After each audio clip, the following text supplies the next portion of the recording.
Fourth views, चौथा विचार, बाकी जदयू प्रदेश कार्यालय में मैं अभिषेक झा, प्रदेश प्रवक्ता जनता दल यूनाइटेड, मेरे साथ उपस्थित है मेरी प्रवक्ता साथी अंजुम आरा जी। हम दोनों आज की इस प्रेस वार्ता का जो शीर्षक है वही बहुत महत्वपूर्ण है। शीर्षक है सिमटती संसद। किस तरह से संसद में जनता के लिए काम नहीं हो रहा है। हम सभी जानते हैं कि देश की संसद जनता के पैसों से जनता के लिए चलती है। वहां बिल पेश होंगे, बिल पास होंगे, जनता का काम होगा, जनता के बुनियादी मुद्दों पर चर्चा होगी, तब जाकर संसद की सार्थकता जो है वो साबित होगी। दो महत्वपूर्ण बिंदु हैं जिस पर हम चर्चा करना चाहते हैं। सबसे पहले ये है कि लगातार संसद के सत्र का समय कम किया जा रहा है, और दूसरा जो महत्वपूर्ण विषय है वो ये है कि संसद में पेश होने वाले बिल यानी विधेयक की संख्या लगातार बीते वर्षों में कम होती जा रही है और अध्यादेशों की संख्या बढ़ती चली जा रही है। इन दो विषयों पर हम चर्चा करेंगे। जो पहला महत्वपूर्ण विषय है उस पर कुछ पॉइंट्स मैं आपके सामने रखना चाहता हूं। पॉइंट्स सबसे महत्वपूर्ण यही है कि संसद का सत्र अगर लंबा होगा तो विभिन्न मुद्दों पर चर्चा हो पाएगी, बिल पेश हो पाएंगे, पक्ष और विपक्ष के लोग अपनी मंशा जो है उस पर व्यक्त कर पाएंगे, और जब डिस्कशन होगा तो चीजें बेहतर तरीके से बाहर निकल पाएंगी। लेकिन आप लोगों ने देखा है, आप लोग लगातार खबरों को कवर करते हैं कि किस तरह से कल संसद में यह बताया गया कि 23 दिसंबर को ही संसद का सत्र समाप्त किया गया अनिश्चितकालीन के लिए, जबकि यह सत्र 29 दिसंबर तक चलना था और लगभग एक हफ्ते पहले सत्र को समाप्त किया गया। जो कारण दिया गया वो भी बेहद हास्यास्पद था, आपको भी सुनकर आश्चर्य लगेगा। सरकार की तरफ से कहा गया कि कुछ अन्य जरूरी कार्य हैं, साथ ही साथ क्रिसमस और नए साल की छुट्टियां होने वाली हैं, तो फेस्टिव या छुट्टियों के माहौल में लोग चले आएंगे तो संसद का कार्य नहीं हो पाएगा। बताइए कितना हास्यास्पद है कि संसद जो इतना महत्वपूर्ण जगह है जहां पर कार्य होना ही चाहिए था, वहां सिर्फ छुट्टियों का हवाला देते हुए कहीं ना कहीं काम कम करने की जो पेशकश है वो की गई है।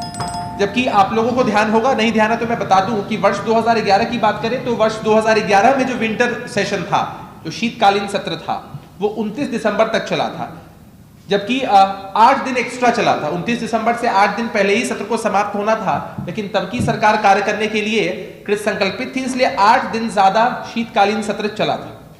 और मोदी सरकार में ये कोई पहली बात नहीं है कि जो सत्र है वो पहले समाप्त हुआ है, अगर कोविड के टाइम को आप एक्सक्लूड कर दें। क्योंकि हम अगर आरोप लगाएंगे तो भारतीय जनता पार्टी के साथ ही यही जवाब देंगे कि कोविड के समय संसद अपना कार्यकाल पूरा नहीं कर पाया। लेकिन हमारा कहना ये है कि आप भारतीय जनता पार्टी के पूरे कार्यकाल में मोदी सरकार को अगर आप देखेंगे तो अमूमन हर एक सत्र जो है वो अपनी सीमित जो अवधि है उससे कम ही चला। तो कोविड एक एक्सक्यूज उनकी तरफ से हो सकता है, लेकिन ये सच्चाई है कि संसद ने अपना सत्र पूरा नहीं किया और ये लोकतंत्र पर हमला नहीं तो और क्या है।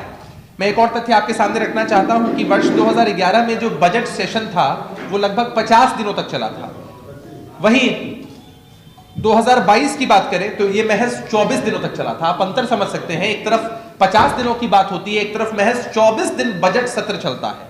वर्ष 2022 में संसद मात्र 75 दिन चला है। ये जो हमारा वर्ष बीता है उसमें महज 75 दिन। लेकिन अगर हम वर्ष 2011 की बात करें तो संसद ने 110 दिनों तक काम किया है। एक बड़ा अंतर फिर से आपको देखने को मिल रहा है। अभी जो प्रेस विज्ञप्ति हम देंगे या यहाँ भी हमारे पास टेबल है, इस टेबल में विस्तृत रूप से हमने विभिन्न वर्षों में जो एनडीए का कार्यकाल रहा है उसमें और उसकी तुलना हमने की है यूपीए के कार्यकाल से कि किस तरह से सत्र कब शुरू हुआ, कब खत्म हुआ और खत्म होने की निर्धारित तिथि क्या थी, सत्र कितना पहले खत्म किया गया, कितनी बैठकें हुई और कितने बिल पेश किए गए। इन सारी चीजों की हमने चर्चा की है विस्तृत तरीके से। अब मैं आग्रह करूंगा, हमारी प्रवक्ता साथी हैं, प्रबुद्ध साथी हैं अंजुम आरा जी, उनसे मैं आग्रह करूंगा कि जो दूसरा पहलू है, बहुत महत्वपूर्ण पहलू है, वो भी उस पहलू पर विभिन्न जो पॉइंट्स हैं वो आप लोगों के समक्ष रखें, ताकि जनता में यह संदेश जा सके कि भारतीय जनता पार्टी के लोग बातें तो बड़ी बड़ी करते हैं लेकिन कार्य करने में हमेशा पीछे रहते हैं। सर, पहले एक सवाल आपसे है, जैसे अभी आपने संसद के सवालों पे, संसद के कार्यों पे सवाल उठाया कि समय से अवधि से कम चल रहा हो, ठीक उसी तरह आपके गठबंधन के नेता सुधाकर सिंह ने बिहार विधानसभा को लेकर के भी सवाल उठाया कि 60 से 90 दिन सदन चलना चाहिए था, लेकिन पिछले कई सालों से 30-32 दिन या 24 दिन ही बिहार साल में सदन चल रहा है, तो उस पर क्या कहना है? मैं आपके सवाल का स्वागत करता हूं। मेरा आपसे बस एक विनम्र आग्रह होगा कि एक बार हमारी प्रवक्ता साथी सभी तथ्यों को पेश कर देती है, फिर हम लोग कंबाइंडली आपके सारे प्रश्नों का उत्तर देते हैं। आपके सवाल का स्वागत है। अंजू जी। बहुत बहुत शुक्रिया अभिषेक जी। अभी आप लोगों के सामने अभिषेक जी ने सारा डाटा वाइज दिखाया कि मोदी सरकार किस तरह से सेशन को, संसद में जो पार्लियामेंट में हमारा सेशन चलता है, सेशन को कम कर रहा है, किया जा रहा है। और जब सेशन कम हो रहा है तो इस चीज़ को हम समझ सकते हैं, जब सत्र कम होंगे तो बैठकें कम होंगी, और बैठकें जब पार्लियामेंट की कम होंगी तो किसी भी विषय पे या किसी भी बिल पे हमारा विमर्श कम होगा, और जब विधेयक पे विमर्श कम होगा तो बिल जो हमारा इम्प्लीमेंट नहीं हो पाएगा, और जब बिल इम्प्लीमेंट नहीं होगा तो कोई भी सरकार, ऑब्वियस है, स्वाभाविक है कि वो अध्यादेश के माध्यम से, ऑर्डिनेंस के माध्यम से वो बाकी का काम करेगी। हम लोगों ने देखा है कि शीतकालीन जो अभी सत्र हमारा चल रहा था उसमें मात्र 9 विधेयक संसद में पेश किए गए हैं, जबकि 2011 में जो यूपीए की गवर्नमेंट थी उसने शीतकालीन सत्र में 30 विधेयक पेश किए गए थे।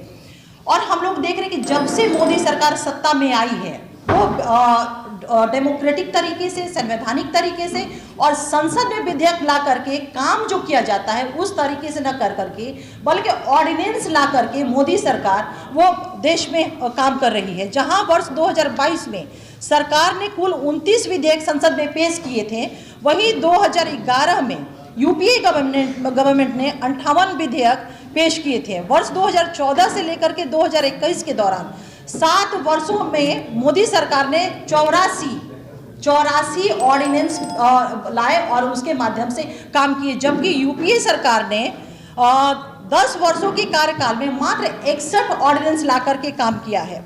एक बात हमें मूल रूप से समझना होगा कि आखिर में मोदी सरकार, केंद्र की सरकार ऑर्डिनेंस के माध्यम से क्यों काम करना चाहती है, डेमोक्रेटिक तरीके, संवैधानिक प्रावधानों के अनुरूप विधेयक ला करके वो कानून बना करके काम क्यों नहीं करना चाहती। क्योंकि हम लोग साफ तौर पे इस बात को कहते हैं और ये मानना होगा कि केंद्र की मोदी सरकार निरंकुशी सरकार है, तानाशाही सरकार है, अधिनायकवादी गवर्नमेंट है, और ये विधेयक ला करके अपने तानाशाह को, अपने उस प्रवृत्ति को नहीं इंप्लीमेंट किया जा सकता है। क्योंकि जब विधेयक ला करके आप काम करेंगे तो आपको उस विधेयक को संसद में लाना होगा, उसमें बहस करनी होगी। जब बहस होगा तब जाकर के वो पारित होकर के कानून बनेगा, उसमें वोटिंग होता है। लेकिन जब अध्यादेश लाना होता है तो किसी से ना विमर्श करना होता है, ना उसकी ड्राफ्ट करनी होती है, ना उसको संसद में पेश करना है, ना बहस कराना है, ना उसमें मतदान होना है। बिल्कुल एक तुगलकी तरीके से कह सकते हैं कि तुगलकी फरमान के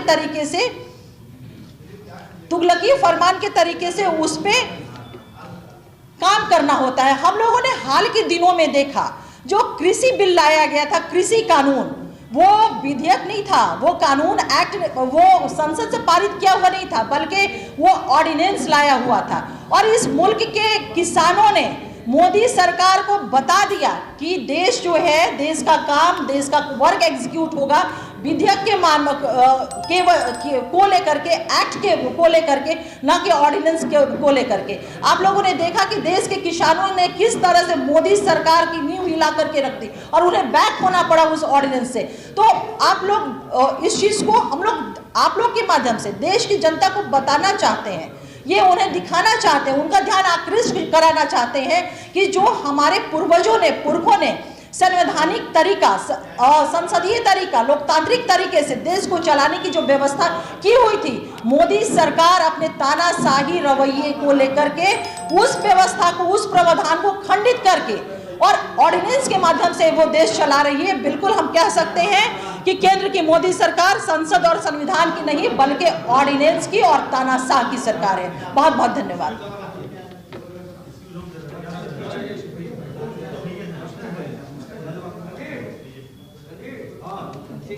सवाल रहेगा क्या था?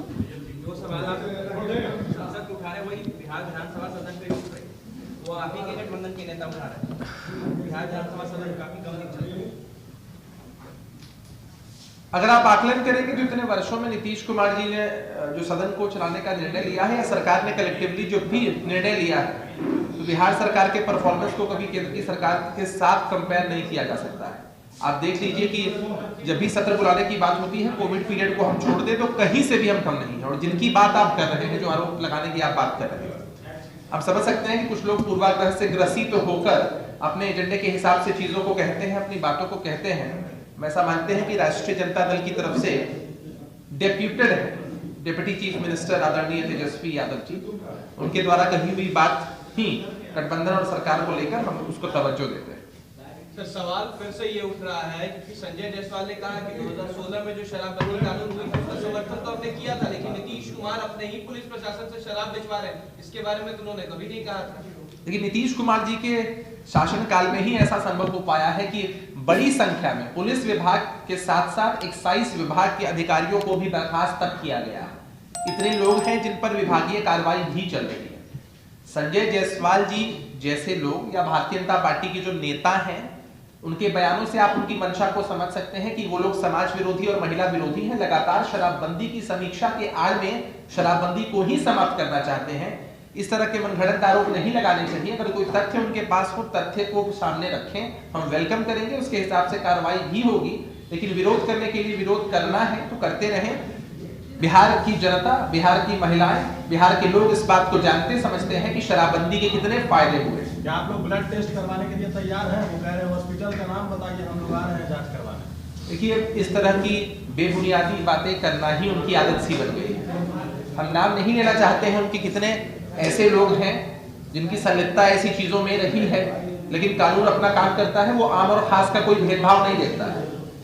अरे हमारे दल के हों या किसी और दल के, कोई भी व्यक्ति कहीं भी अगर गड़बड़ी करेंगे तो पकड़े जाएंगे। और इस तरह की बेबुनियादी बातें करने का कोई औचित्य नहीं है। विशेष अंजुम जी भी इस पर आपको जवाब दे सकती हैं। जिस तरह से शराबबंदी का माहौल उड़ाने की ये लोग लगातार कोशिश कर रहे हैं, महिला विरोधी नीतियों को दर्शा रहे हैं। एक चीज़ मैं मेंशन कर दूं अभिषेक जी की बातों को। आपका जो सवाल था, आपने कंपेयर किया सेशन कम को लेकर के सेंट्रल और हमारे बिहार को लेकर के।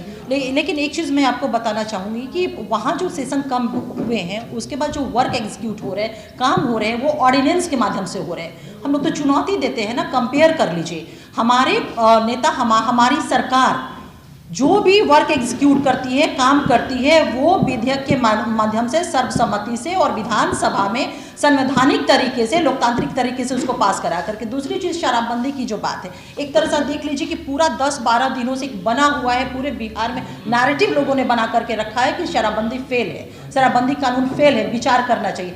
स्पष्ट तौर पे बीइंग अ वुमेन मैं डिमांड करती हूँ कि आप चाहते क्या है, विपक्ष क्या चाहता है, क्या शराबबंदी कानून को बैक कर लिया जाए? अगर है तो इसको स्पष्ट तौर पे वो बोले। लेकिन एक चीज़, महिला होने के नाते बिहार की तमाम महिलाओं से हम लोगों की बात हो रही है। सभी महिला, देश की, हमारे बिहार की आधी आबादी इस बात को लेकर के हाईली वरीड है कि 2016 के पहले जो हमारे हालात थे, डोमेस्टिक वायलेंस बेइंतहा था, विमेन एट्रोसिटीज होती थी, साथ ही साथ जो ये टीजिंग के मामले होते थे। आज बच्चे सड़कों पे आपको वर्दी में पुलिस का ड्रेस पहन करके हमारी आपकी सबकी रक्षा सुरक्षा कर रही है। इसमें शराबबंदी का बहुत बड़ा योगदान है कि एक माहौल बन पाया है, सूदिंग माहौल बन पाया है। तो एक बहुत बड़ा हम लोग निवेदन महिला होने के नाते तमाम लोगों से, तमाम पॉलिटिकल पार्टी से या तमाम वैसे लोगों से करेंगे जिनकी मंशा है कि शराबबंदी कानून को बैक किया जाए। क्योंकि देश की हमारी आधी शक्ति जो है, हमारी पूरी शक्ति, आधी आबादी, वो कहीं ना कहीं इस शराब को लेकर के हम बहुत उससे प्रताड़ित होते थे।